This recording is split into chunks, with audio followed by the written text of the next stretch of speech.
once a soldier is always a soldier, and Faujans are always there. Kargil যুদ্ধের এক্সপিরিয়েন্সটা 99 সালে হয়েছিল।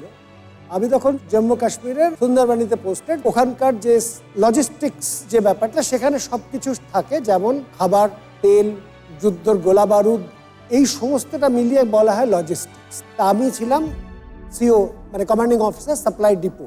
যখন কার্গিল যুদ্ধ শুরু হয়, প্রথম কথা হচ্ছে শেলিং শুরু হয়ে গেছিল, কিন্তু আর্টিলারি মানে কামানের গোলাগুলি, যখন গোলাগুলি চলে তখন আমাদের কিছু করার থাকে না, কারণ আন্ডারগ্রাউন্ড বাংকারে আমরা থাকি। যুদ্ধের সময় প্রথম টার্গেট কিন্তু হয় লজিস্টিক্স হাব, কারণ কেটে দেওয়া হলো।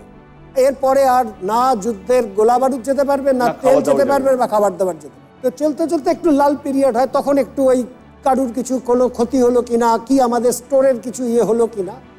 এই সময়টাতে দুজন জওয়ান আর কি, দুজনই আমার বাংকারে এসে হাজির হয় যে স্যার খুব দরকার। কি ব্যাপার? একজনের মায়ের খুব শরীর খারাপ, হরিয়ানার ছেলে, ছুটি চাই।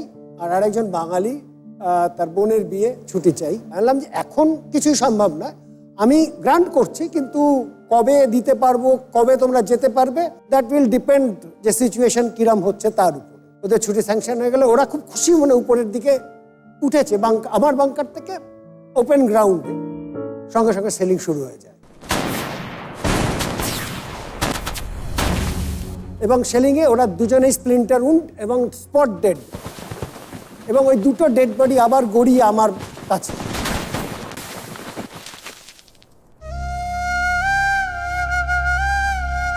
ওই অবস্থাতে 3 দিন আমি না পারছি তাদের এই ডেড বডিটাকে সৎকার করতে, না পারছি কিছু করতে। 3 দিন নিয়ে বসে আছি, আর কন্টিনিউয়াসলি শেলিং চলে যাচ্ছে, আমরা কিন্তু কিছুই করতে পারছি না। 3 দিন পরে আমরা ওই অ্যাটলিস্ট বডিটাকে বের করে ক্রিমেশনের জন্য পাঠাতে পারলাম।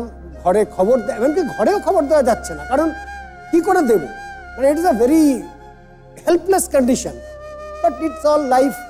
তার জন্যই আমরা soldier. This are one of the story, এরকম প্রচুর। একটা কথা বলো, যখন এই যুদ্ধে ছিলে তোমরা, ডেফিনেটলি ফোন টোন কোনো যোগাযোগ সেরকম ভাবে ছিল না, ফ্যামিলির সঙ্গে সেরকম ভাবে কোনো যোগাযোগ ছিল না। এটা খুব একটা বিশাল গল্প আছে। আমার ওয়াইফ এখানেই আছে, তখন আমার ছেলে হয়নি কার্গিল যুদ্ধের সময়। আমার ওয়াইফ, তার সঙ্গে আমার মেন কমিউনিকেশন হতো 3 দিনে একবার দুধের গাড়ি যেত, ওই দুধের গাড়ি আর জলের গাড়ি, এই দুটো সুন্দরবনী থেকে ওই আমাদের বেসে যেত প্রত্যেক ওই 3 দিনের টার্ন ওভার। ও আমাকে একটা চিঠি লিখে দিত অলোকে, আমি একটা টিক মেরে দিতাম, ওটাই ফেরত যেত। That was my communication with my family. That's the love for us. বৌদি নমস্কার। নমস্কার। আই ওয়াজ নিউলি ওয়েড অ্যান্ড আমি ওখানে চাকরি করতাম স্কুলে। আমি ওইখানে থেকেছি এবং আমি খুব ভালো করে জানি যে এক একটা দিন আমি কিভাবে কাটিয়েছি। আই ওয়াজ জাস্ট ওয়েটিং কি একটা টিক আসুক।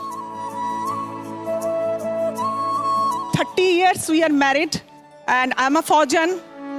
Once a soldier is always a soldier, and Faujans are always there.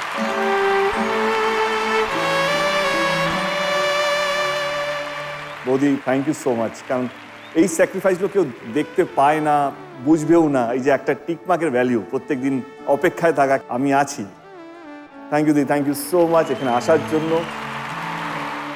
Dadagiri